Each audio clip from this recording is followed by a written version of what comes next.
E aí pessoal, tudo bem com vocês? Eu espero que estejam todos bem. Para quem não me conhece, meu nome é Caio, eu estou aqui para mais um vídeo do Ruá, esperando sempre que Deus possa falar ao seu coração através da ministração aqui do canal. Já peço a você que desde já que você se inscreva, você que não é um inscrito, se inscreve aí no canal, ative as suas notificações para que você possa ficar por dentro de tudo o que acontece aqui no Ruá. Nós estamos com 90 inscritos, estamos próximos de atingir os 100 inscritos e como eu já disse nos vídeos anteriores, quando nós chegarmos nos 100 inscritos, nós vamos ter umas surpresas super especiais aqui no canal, então fique ligado, você que não se inscreveu, se inscreva, você que já é um inscrito, compartilhe esse vídeo para que mais pessoas venham se inscrever, que quando nós chegarmos nos 100 inscritos, vai ter vídeo especial aqui no Ruá. Então vamos logo para essa nova edição do Ruá, que Deus te abençoe através da palavra de hoje.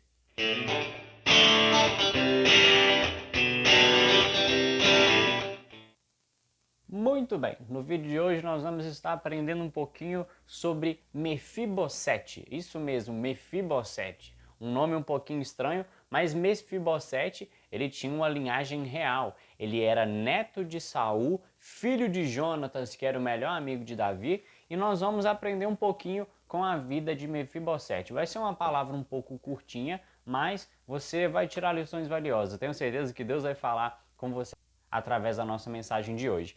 Então nós vamos ler o texto e depois eu vou explicar um pouquinho mais sobre Mefibosete. O texto que nós vamos ler são apenas 2 versículos. É lá no capítulo de número 9, 2 Samuel, capítulo de número 9. Nós vamos ler lá no versículo 3. 2 Samuel, capítulo 9, versículo de número 3. Nós vamos ler os versículos 3 e 4. Diz o seguinte a palavra do Senhor. E o rei prosseguiu: resta ainda alguém da família de Saul a quem eu possa demonstrar a lealdade de Deus?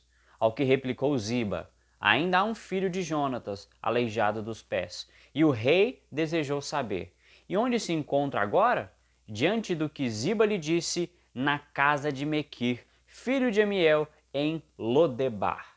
Lodebar era uma cidade, o nome já fala, né? Já dá uma aparência lodo e barro, era uma cidade bem suja, vamos dizer assim, era uma cidade bem que o povo vivia numa condição meio difícil e Mefibosete estava ali.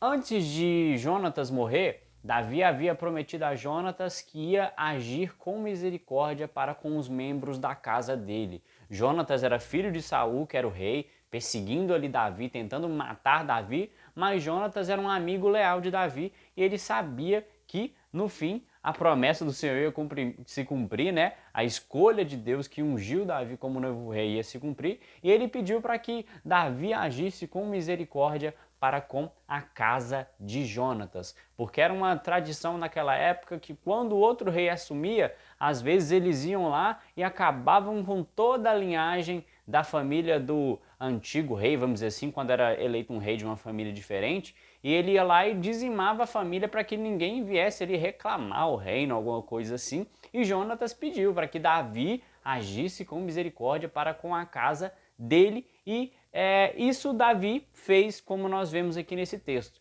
Depois de muito tempo, Davi já tinha sido ungido rei, já tinha passado vários e vários anos e ele ainda se lembrou. Jonatas já havia até morrido e ele se lembrou da promessa que ele tinha feito de agir com misericórdia para com a casa dele e ele perguntou para Ziba se havia ainda alguém da casa de Jonatas para que ele pudesse agir com misericórdia para com essa pessoa. E Ziba disse que ainda havia um filho de Jonatas que ele era aleijado dos pés e ele se chamava Mefibosete e morava nessa cidade de Lodebar. Mefibosete, ele ficou aleijado das pernas, aleijado dos pés ali, vamos dizer assim, devido a um acidente que ele sofreu justamente por causa disso que eu falei. Era tradição, né, de quando outro rei assumia, às vezes ia lá e dizimava a família do rei, e naquela fuga, quando eles souberam que Saul havia morrido e Jonatas havia morrido, eles saíram correndo ali desesperado e a pessoa que cuidava de Mefibosete deixou ele cair e uma carruagem passou por cima das pernas dele, deixando ele aleijado. ele sofreu assim, vamos dizer assim, a marca de uma queda. Ele caiu e a carruagem passou por cima das pernas dele e ele ficou aleijado e isso ficou um traço marcante dele. Como nós vimos, assim que Davi perguntou se ainda havia um filho, a primeira coisa que Ziba falou tem um filho sim, ele é aleijado dos pés, o nome dele é Mefibosete. Ele até falou que ele era aleijado, antes mesmo de falar o nome, falou que ele era aleijado. E disso nós já tiramos uma coisa que é o nosso tema da mensagem de hoje. Eu intitulei a mensagem de hoje Filhos. Esse é o nosso título. Olha para você ver. Ziba falou logo de cara, ele é aleijado dos pés. E isso acontece conosco, nós tiramos uma lição disso. Às vezes nós, com o nosso pecado, né, a nossa queda, quando nós pecamos, as pessoas sempre se lembram do nosso pecado, de alguma falha, de algum erro, vamos dizer assim, o fulano que se divorciou, o fulano que era ladrão, o fulano que agia de tal forma. A tendência do ser humano é sempre lembrar do pior. Sempre, sempre, sempre. Como nós vimos com Mefibosete, o aleijado, o divorciado, o que fez aquilo, as pessoas sempre se lembram do nosso ponto negativo. Mesmo que nós já nos arrependemos, já mudamos de vida, aquilo é uma característica que acaba marcando. E como nós vimos no texto, Davi mandou perguntar onde estava Mefibosete. Nessa tradução, ele só perguntou onde se encontra. Na minha tradução, que é a Bíblia King James atualizada, mas em outras traduções, fala que Davi pergunta, aonde está esse filho? Davi agiu diferente. Ele não falou, onde é que mora esse aleijado? Não, ele falou, aonde mora esse filho?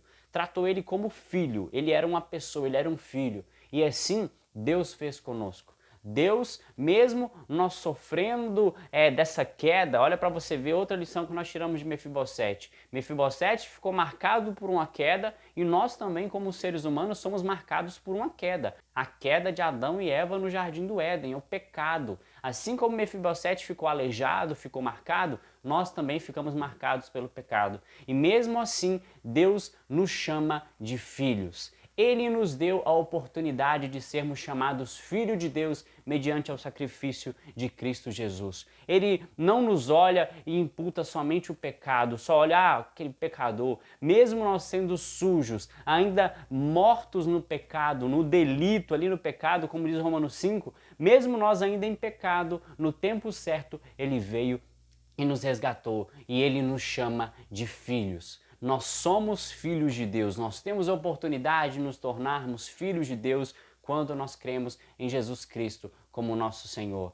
Ele não nos olha por nossa falha, ele não nos olha assim, sempre taxando o nosso erro. Nós somos sim pecadores, falhos, fracos, imundos, nós somos totalmente dependentes da graça de Deus, mas Ele nos olha e nos chama de filhos. Nós somos filhos mediante a nossa fé em Jesus Cristo como nosso Senhor e Salvador das nossas vidas. Não se esqueça disso.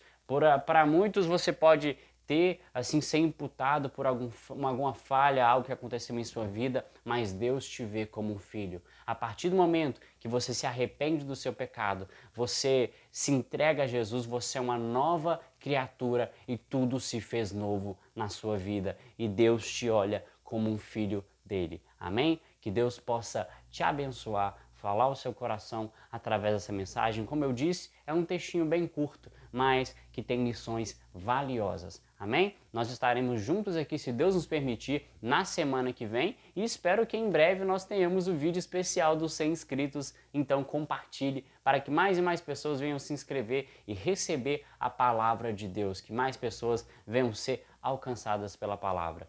Toda segunda-feira tem um vídeo novo aqui no Ruá, então fique ligado porque segunda tem Ruá, tá ok? Que Deus possa abençoar a sua vida e até a semana que vem no próximo vídeo, se Deus nos permitir. Tchau, tchau!